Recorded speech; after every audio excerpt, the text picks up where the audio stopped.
পরন্ত বিকেলের নরম আলোয় পার্কটা যেন এক মায়াপুরী হয়ে উঠেছে। শান্ত লেকের জলে শেষ বিকেলের আকাশটা নিজেকে মেলে ধরেছে, আর হালকা বাতাসে ঝুড়ে পড়ছে নাম না জানা ফুল। এমনই এক নিস্তব্ধ পরিবেশে পার্কের এক কোণায় একটি বেঞ্চে একা বসেছিল আকাশ।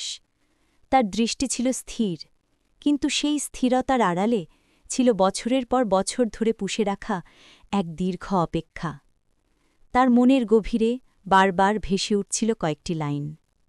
আবার একদিন ঠিকই দেখা হয়ে যাবে, কখনো কোথাও, ৫ বছর, ১০ বছর, ৫০ বছর, কিংবা শতাব্দী পেরিয়ে একদিন কোথাও। আকাশ দীর্ঘশ্বাস ফেলে। সবাই বলতো যে একবার হারিয়ে যায় সে আর ফেরে না, সময় সব স্মৃতিকে ফিকে করে দেয়। কিন্তু আকাশের বিশ্বাস ছিল অন্যরকম। সে জানত দেখা হবেই। এই বিশ্বাসটুকু সে শুধু নিজের মধ্যেই রাখেনি, একদিন জানিয়ে দিয়েছিল তাকেও। তাই তো তার মন বলছিল, একদিন আবার ঠিকই দেখা হয়ে যাবে। না জানুক অন্যরা সে কথা, আমি জানি, তোমাকেও জানিয়ে রাখলুম। হঠাৎ করেই পথের বাঁকে দেখা গেল এক পরিচিত অবয়ব, নদী। ধীর পায়ে এগিয়ে আসছে সে। এতগুলো বছর পরেও আকাশ তাকে ঠিকই চিনে ফেলল। নদী এসে তার থেকে কিছুটা দূরে দাঁড়াল।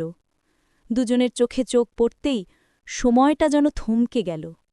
দুজনের কেউই কোনো কথা বলতে পারল না, শুধু অপলক চোখে একে অপরের দিকে তাকিয়ে রইল। নদীর মুখে আজ কোনো কাঠিন্য নেই, নেই কোনো পুরনো ক্ষোভের চিহ্ন, যা হয়তো একদিন ছিল। বরং তার চেহারায় ছিল একরাশ অনুশোচনা আর না বলা কথার ভার। আকাশের মনে হল সে ঠিক যেমনটা ভেবেছিল তেমনই হয়েছে। তার মুখ দেখে আজ আর কঠিন মনে হচ্ছে না। নদীর চোখ দুটো জলে ভরে উঠল। ফোঁটা ফোঁটা জল গাল বেয়ে গড়িয়ে পড়তে শুরু করল। আকাশ আলতো করে এগিয়ে গিয়ে তার হাতটা নিজের হাতে তুলে নিল। বহু বছর পর এই প্রথম স্পর্শ। এই স্পর্শেই যেন তাদের দুজনের সমস্ত অভিমান, রাগ আর দূরত্ব ধুয়ে মুছে গেল। এ যেন ছিল এক হাতে হাত রাখার উৎসব।